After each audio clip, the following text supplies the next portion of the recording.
Welcome back to the deep dive. Sometimes the most profound global stories aren't the ones splashed across headlines.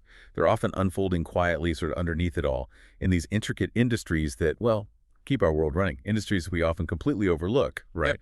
But they impact everything. Food, environment, you name it.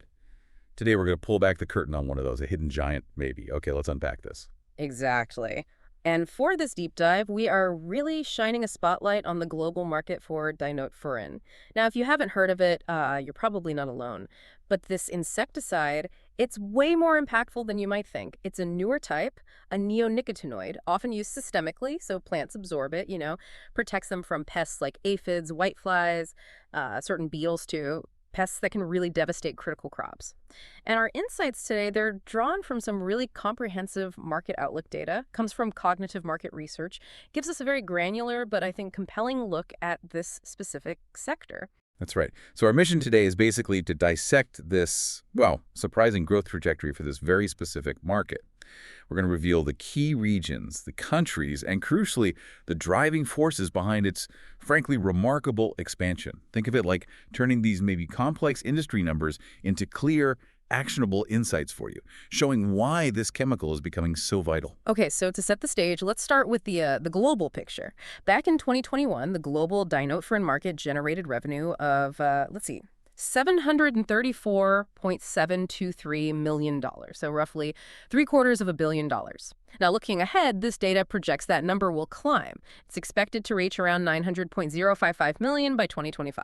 Okay, a decent jump in just a few years. Yeah, and then it keeps going. Impressively surging, to get this, over $1.3 billion, $30.7 million, actually by 2033. Wow. Right, this isn't just simple growth. It represents a compound annual growth rate, the CAGR, of 5.205% over that whole forecast period. So what this tells us is we're looking at a rapidly expanding, yet often sort of unseen industry, and it plays a crucial role in global agriculture. That is a serious surge for a chemical most of us, like you said, have never even heard of. So here's where it gets really interesting as we start to drill down into how those global numbers translate regionally.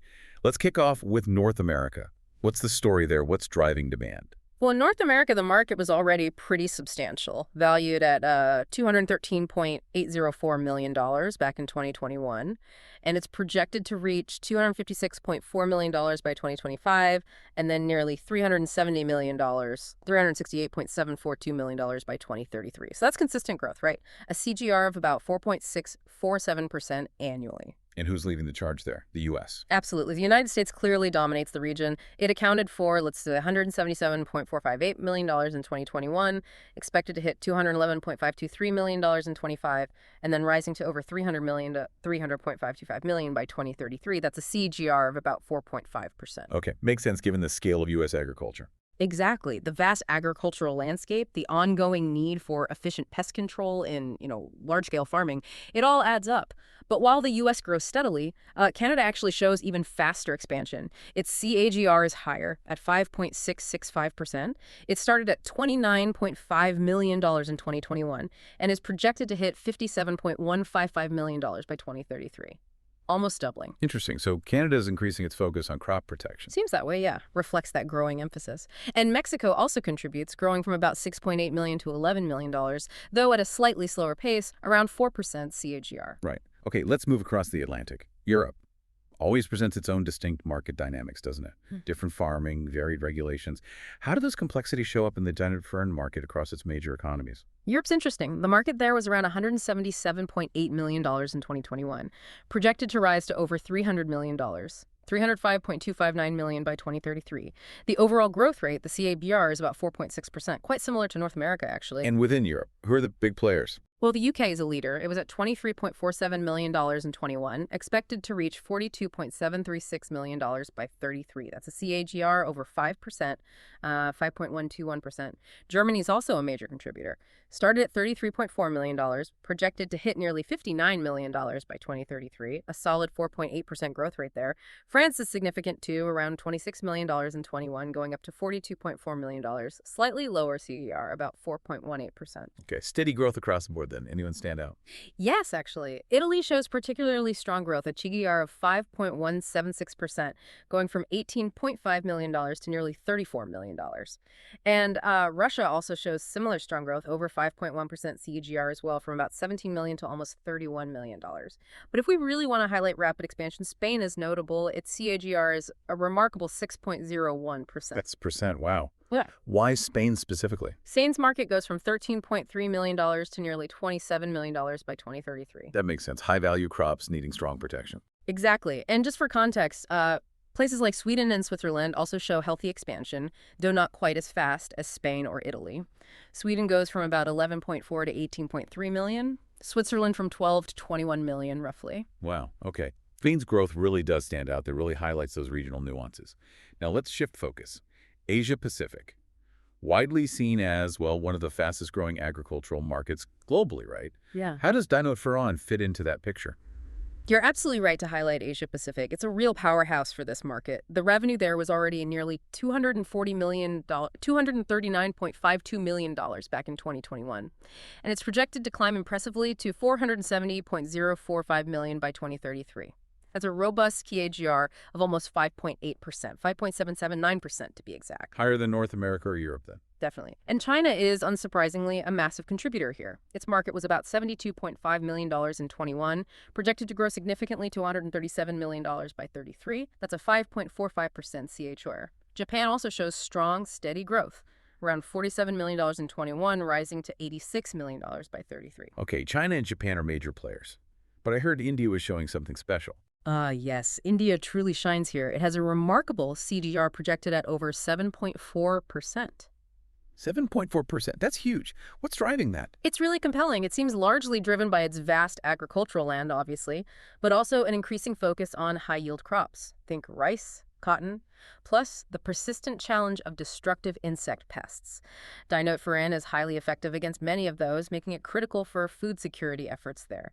India's market goes from $42 million in 2021 to nearly $100 million, $99.65 million by 2033. Incredible. That really underscores the link between agricultural needs and this specific chemical. It does, and other markets like Australia and Singapore also show solid growth, contributing to the region's overall agricultural intensification. Australia goes from about $17.5 million to $37 million, Singapore from roughly $9.6 million to $18 million.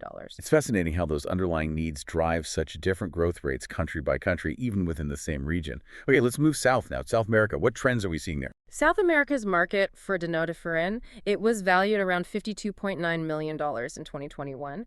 It's projected to nearly double, reaching over $101.303 million by 2033. That's a healthy CAGR of about 5.56%. And Brazil leads the way, I imagine. Yes, significantly. Brazil's market was $22.6 million in 2021, reaching almost $43 million by 2033.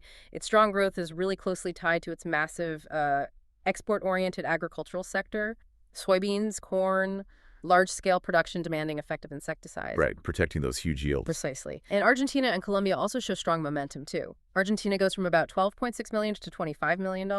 Colombia from $8.7 million to $17.5 million, reflects similar agricultural trends. Okay, now on to the Middle East. I heard that market is showing some maybe surprisingly strong dynamics. What's special about their growth?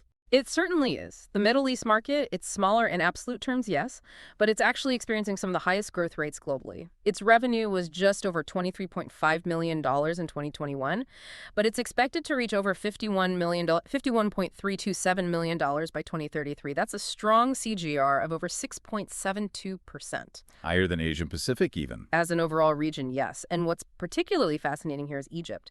Its acceleration is even faster, an impressive CAGR of nearly 8%, 7.994%. 8%? Wow. What's behind that surge in the Middle East and North Africa? It seems to be driven by a few things. Increasing investments in food security, for one, expansion of modern irrigation, desert agriculture, and a critical need for efficient pest control, maybe in controlled environments or against specific rapidly spreading pests. The UAE also shows a very high growth rate, over 7%, 7.193%. It goes from about $4.8 million to $11 million. Egypt goes from $2.7 million to $6.4 million. Underscores the trend. Those are truly impressive growth numbers, especially for a region where, water and arable land are often at a premium. Okay, finally, let's wrap up our regional overview. Let's look at the African continent. Right, Africa. The Dinotefuran market there, it was around $27.185 million in 2021. It's expected to pretty much double, growing to over $54 million, $54.028 million by 2033. That represents a solid CAGR of over 5.6%, 5.696%. And within Africa, key countries. Both Nigeria and South Africa are significant contributors to this expansion. Nigeria's market expands from about $12.4 million to nearly $24 million. South Africa grows from around $10.5 million to nearly $22 million. So what's driving it there? Similar themes. Yeah, it seems to reflect increasing agricultural investment across the continent. Efforts to boost local food production, obviously, and the constant battle against pests that threaten crop yields, all driving demand for effective solutions like Dinotefuran. Okay, so we've toured the globe, basically. We've seen this consistent, remarkable growth across continents, across countries, Yeah. established markets, rapidly expanding ones, emerging needs. So what does this all mean? When you put it all together, what's the fundamental why driving all this sustained global demand for Dinotefuran? That's the crucial question, isn't it? And the source material, the research from cognitive market research, it points to a clear set of overarching drivers. It goes beyond just general agricultural needs. Firstly, it's deeply tied to global food security, the imperative to maximize crop yields.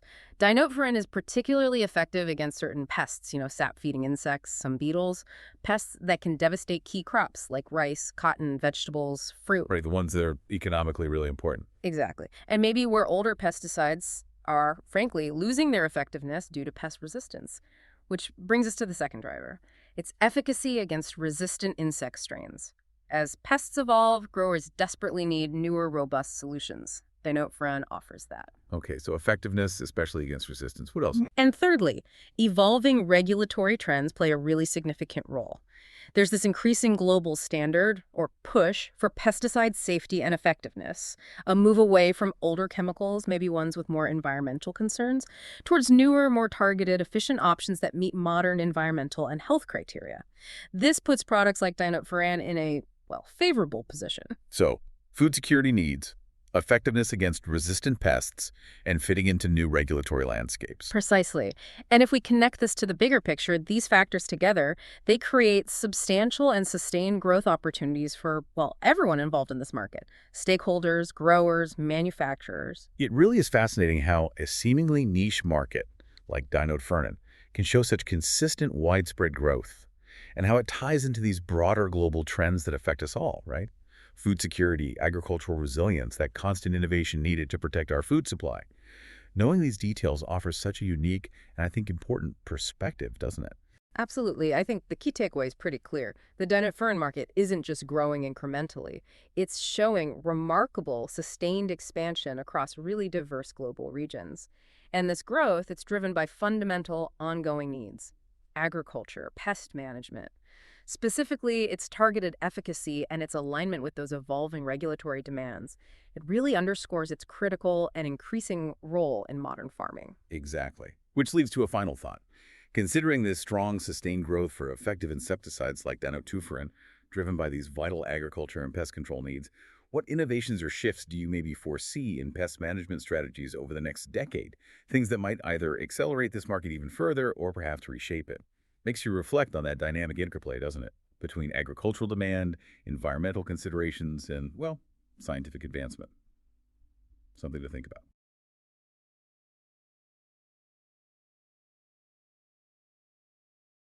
Think about our food, our homes. They're constantly sort of under siege from pests. It's this endless battle. But what if there's a newer weapon in the arsenal? One that's powerful, definitely, but also raises some pretty big questions. Today, in this deep dive, we're zooming in on exactly that. Dinotefuran. It's an insecticide making waves for good reasons and, some complicated ones too. Right.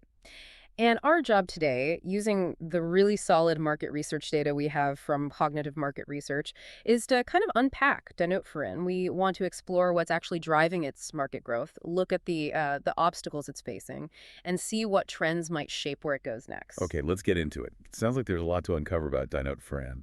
So if it's having such a big impact, what's really fueling this? Why is its adoption growing so much right now? Well, one of the really key insights here is that Dinotefuran isn't, just another option. It's becoming critical because pests are getting resistant to the older stuff. Hmm. Farmers really need things that work and work fast. Dinotefuran is highly systemic. It gets absorbed right into the plant. Oh, okay. Travels through it. Exactly. And it acts quickly. This makes it super effective against some really problematic pests like aphids, whiteflies, leaf hoppers, the sap-feeding types. It's becoming pretty much indispensable for protecting valuable crops. Think vegetables, fruits, rice, especially where the usual treatments just aren't working anymore. That definitely gives it an edge in farming. But I hear the story doesn't stop at the field's edge. Where else is it being used? No, it doesn't. And this is quite interesting. Its role in public health is growing significantly. With more and more people living in cities, we're seeing more pest problems that affect health directly. Bed Oh, bugs, yes. cockroaches, ants, they're major issues in urban areas.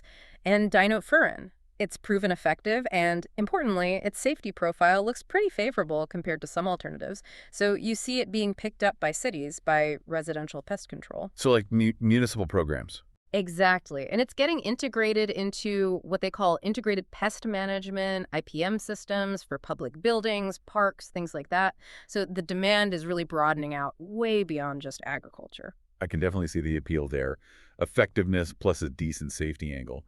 But how does something like this actually get approved and, into the hands of farmers or pest controllers? Yeah. What smooths that path? Yeah, that's always a big question. It really comes down to getting the green light from regulators. Favorable endorsements and approvals are crucial. What helps Dinotefuran stand out, especially in this tightly regulated industry, is that relatively low toxicity to mammals. That's a big plus. Okay. So many governments and regulatory bodies have given it the okay for a whole range of crops and pests. And its ability to work in different environmental conditions without sort of breaking down immediately. That makes it viable under pretty strict rules. Really? This really boosts confidence and helps it get accepted across different parts of the world. Right. But as you often find with powerful tools, there are always trade-offs, things to consider. What are the main headwinds or challenges that Dinotefuran is up against? Yeah, there are definitely significant concerns. Probably the biggest one from an environmental perspective is the potential impact on pollinators. Dinotefuran is a neonicotinoid. And that whole class of chemicals, well, it's been linked to potential harm to bees, butterflies, other beneficial insects. I've heard about that controversy. Exactly. So it's under a lot of scrutiny from environmental groups, researchers, and that's leading some countries to review its use, maybe restrict it. That uncertainty could definitely slow down market growth in some areas. That really throws that tension into sharp relief needing pest control versus protecting the ecosystem. What about another classic problem in pest control resistance? Does that affect Dinotefuran too? Oh, absolutely. It's the constant battle. Yeah. We are starting to see pests developing resistance, especially in places where farming is really intensive and maybe it gets used repeatedly over relied upon. Right. Pests are just incredibly adaptable. They evolve tolerance over time, and then, well, the chemical doesn't work as well. That forces growers to look for alternatives, rotate chemicals. It could limit how widely Dinotefuran can be used long-term if it's not managed very carefully. It's that arms race again. So these concerns pollinators, resistance, Yeah. what's the actual real-world impact? How does this show up in the market? It shows up quite directly, actually. Most obviously through regulatory actions. We're seeing restrictions, even outright bans in some places. Like where, for example? Parts of Europe have been particularly cautious, putting significant limits on neonicotinoids, and that includes Dinotefuran in some cases. And when a major region puts up barriers like that, it definitely disrupts the global flow. Supply and demand get complicated. It creates patchiness, makes market expansion inconsistent, and creates real challenges for the industry to navigate. Okay, so there are definitely hurdles, but the market isn't just hitting a wall, right? Innovation continues. What kinds of trends are emerging for Dinotefuran's future? That's right, it's still evolving. One really interesting trend is putting Dinotefuran into combination products, hybrid formulations. Agrochemical companies are getting smarter about this. They're blending it with other active ingredients. Why do that? Two main reasons. First, it broadens the spectrum, means the product can tackle a wider range of pests.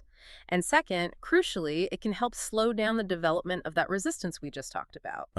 Like hitting the pests from multiple angles. Exactly. So these combo formulations, they're becoming pretty popular with the big commercial growers, professional pest control operators too. More efficient, more convenient. Makes sense. leveraging its strengths while tackling the weaknesses. What about sustainability? We hear so much about that.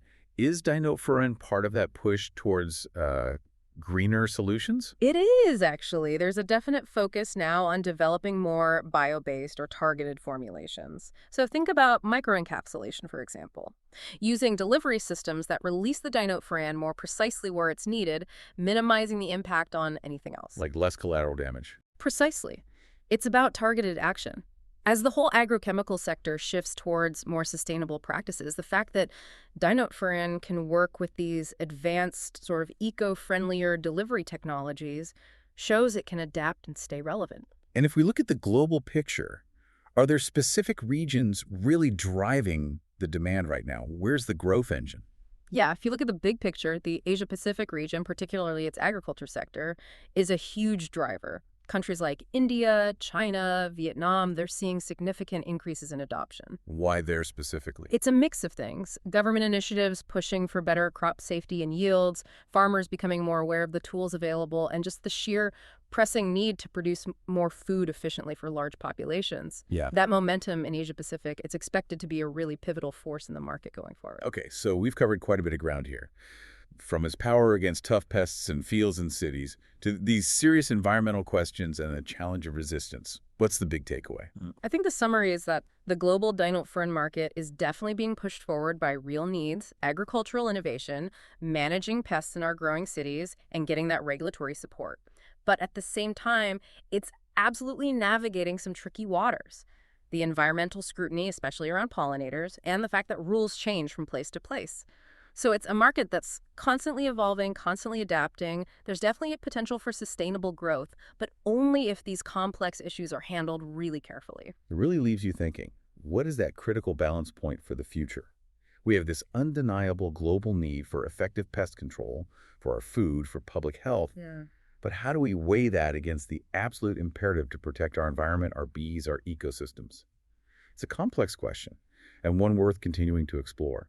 We encourage you to keep digging into these interconnected issues yourself.